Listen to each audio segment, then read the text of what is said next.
So now that we understand all of this, we can also understand the great books. Because what I will show you this semester is, if you truly want to achieve these three things, immortality, reincarnation, Godhood, the secrets lies in the great books. The great books are constructed in a way that allows you to access the entire secrets of the universe. Okay? So, what the great books are, it is a capturing of the universe in a state. And as a result, there's a universe within the great books. And by embracing the great books, by letting the great books come into you, and then you enter the great books, you have the capacity to travel in a new universe, but you also have the capacity now to create your own universe. And that's what the great books are. Okay? They are the secret of what it means to be human. And they provide the secret of how to be truly, fully human. All right? And what we'll do is this. This is not meant to be, okay, a semester later on, like 3 months from now, oh, you'll be immortal, you'll be God. No, that's not the way it works, okay? What I will show you is a path. But it's up to you to focus and sacrifice yourself on this path into enlightenment. Okay? Metaphor, a simple analogy is, everyone knows swimming is the best exercise in the world, right? Well, if I just say, go swim, doesn't mean you learn how to swim in one day. It'll take you decades to learn how to swim really well. We all know meditation is really good for you, right? But it'll take you decades to fully learn how to meditate well. Okay, so this is a journey that is lifelong. But it's a journey that requires sacrifice. It's a journey that requires you to fully learn the great books. I can't teach you all the great books. I can't teach you all the secrets of the great books. I can only give you a framework. Okay? And you must abandon this material reality that is false, okay? Abandon money, power, sex, fame, and focus on embracing the great books. And when you do that, the universe comes into you, okay? Christians want to be possessed by Jesus. They want Jesus to enter them and resurrect Jesus, create the Christ consciousness in them. What we want to do is we want to welcome the greatest minds of human civilization, the prophets of our time, the prophets of humanity, including Homer, Plato, Dante, Kant, into our consciousness so that we can be fully human. Okay? So we're going to do what the Christians want to do, but instead of Jesus, we'll have Homer, Dante, Kant, Plato, and anyone else you want, okay? It's your choice who you want to come and possess you, who want to come and enter you.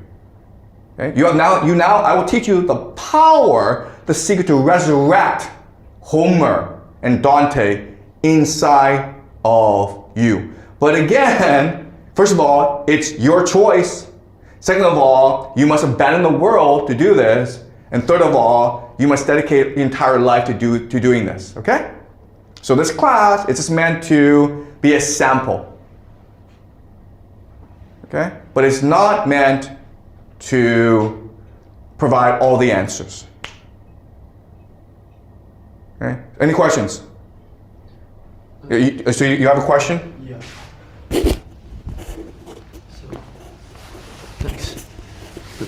Yeah, so back to the model you drew on the screen about the wall and the shadow. So for people who you said be slaves, and for the people who create a shadow, that they are trying to create the reality for those people who was called slave.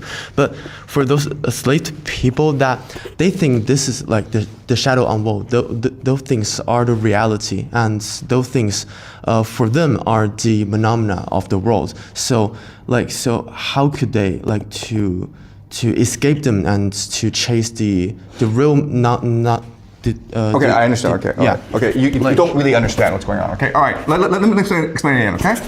Okay, you think you know, okay, but you don't know what's really happening, okay? All right, these prisoners, they're the ones who have the capacity to create reality, okay? You understand this? Now the powers behind them, these people have the power to create reality.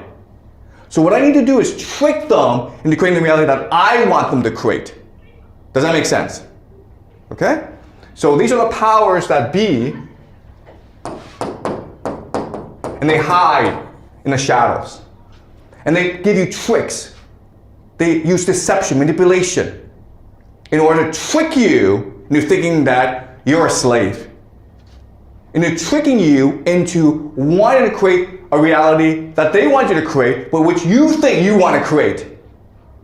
Okay? And that's how the world works.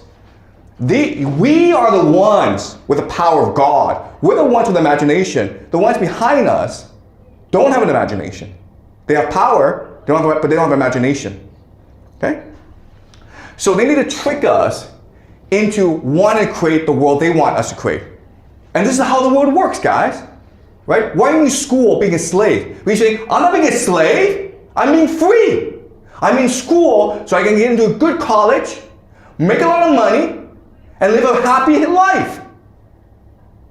Okay? You've been tricked. But the truth is, no.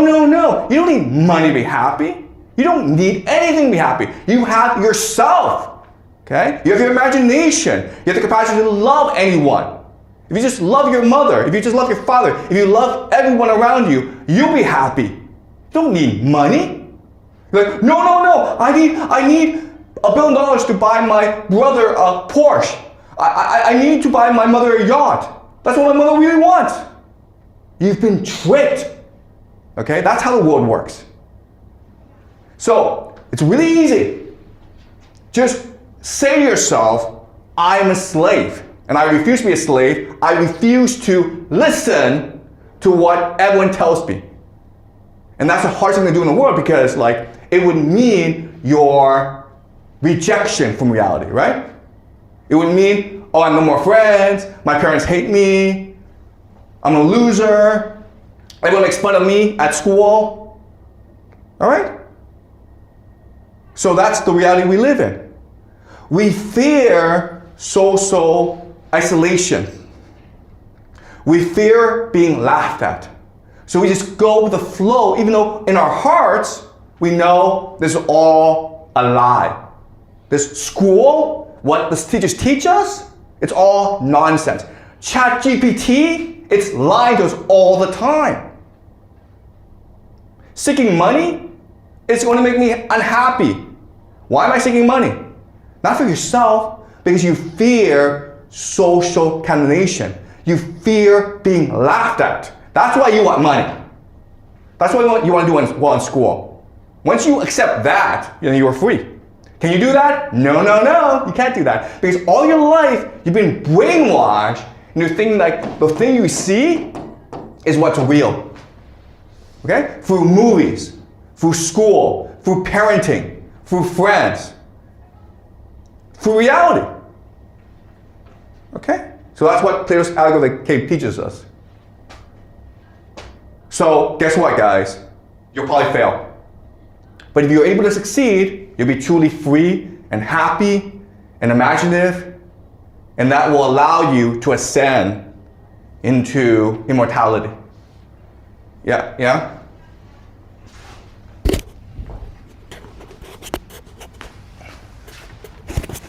So there's this state of being free and the state of being enslaved. Can there be a slave that consciously realizes that they're being enslaved and also consciously refuses to go out to embrace freedom? Sorry, that's what a slave is though, right? A slave is someone who wants to be a slave, who chooses to be a slave. Because it's all choice, it's all free will, right? I cannot make you do this. I cannot make you, force you to lie to yourself. You have to choose to lie to yourself. You understand? Don't think you're being coerced. Don't think you are being enslaved. You choose to come to school. You choose to be lied to. You choose to accept the things as they are. free will is the number one principle of the universe. Okay? When you say like, I'm forced being a slave, you're lying to yourself. It's always been your choice. Okay, does that make sense? It's always been your choice. These prisoners, they can't break those chains. They probably could, okay? And what do you think is gonna happen when this guy who's seen the real world, when he comes and tells everyone, hey guys, I've seen the real world. Let's get out of here. What's gonna happen to him? They're gonna kill him, right? That's what Plato says. If you dare speak the truth and people know the truth, they will kill you for speaking the truth.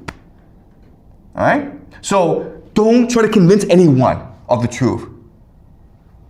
Just know the truth for yourself and be free yourself. But you can never, ever convince someone who doesn't want to listen. Okay? Don't try it. They'll just kill you. Okay? Did you have a question? Does that make sense? Okay? So this is really important for you to understand. It's always been your choice. But it's easier for you to think, no, it's not my choice. I've been coerced. It's not my choice to come to school. It's not my choice to go get a job, because if I don't get a job, I'm gonna starve. No, you won't. Okay? And remember, in the real world, death doesn't really mean anything. Okay? Death just means a release. It's you tricked yourself into thinking that death is the worst thing that could happen to you. When in reality, it's slavery that's the worst thing that can happen to you. You fear death, but you are living death right now. Okay? And that's what the great books will teach you. Yeah? What about the subjective physical feeling of pain in reality? Oh, okay, yeah. All right, yeah, so the question is, why do we feel pain and why do we have bodies? And the reason why is that the universe is constructed in a way to promote imagination, okay? Because the universe, what it's trying to do is vibrate more. Vibrate more just means imagine more. And if you can't feel pain, if you can't suffer, if you can't lose, if there's no evil, you can't imagine things. Okay, does that make sense? Right? If everything was so easy, nothing would ever have any meaning. Okay, so let's just say you want a really good body, and you go to the gym, and then you just drink some water, you just lie around for like 10 hours, and then you have this amazing physique. Well, that would just not be beneficial to anyone. Okay?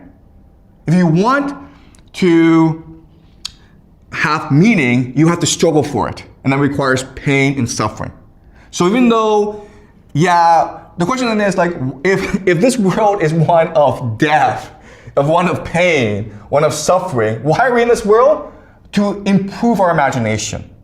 Okay? Because only through pain and suffering can you truly achieve your full potential as a human. That's why these monks meditate for decades in the snow, because they understand that pain is what allows you to focus your mind. Okay? Without evil, there can be no good. If everyone's good, then what's the point of being good? It's only when everyone is evil and you choose to be good, that's what gives meaning to your life. That's what gives meaning to the universe. Okay? Does that make sense? All right. Any more questions? Okay. And again, I know this sounds kind of strange, but you actually read the great books. First of all, you will recognize that's what they're saying. But also, what's more important is they're going to give you the energy, the strength, the power to liberate yourself if you truly open your heart to the great books. Okay? So the great books we will start with is the Iliad by Homer, then we'll go to the Odyssey, again by Homer, then the Republic by Plato, the Aeneid by Virgil, which is not a great book by the way, but we have to read it anyway, okay? And then the Divine Comedy by Dante. And then I'll figure out some other books we can read, depending on how things go, okay? So I like to read Kant, The Critique of Pure Reason, but we may not have time. Okay, so that's a plan for the semester.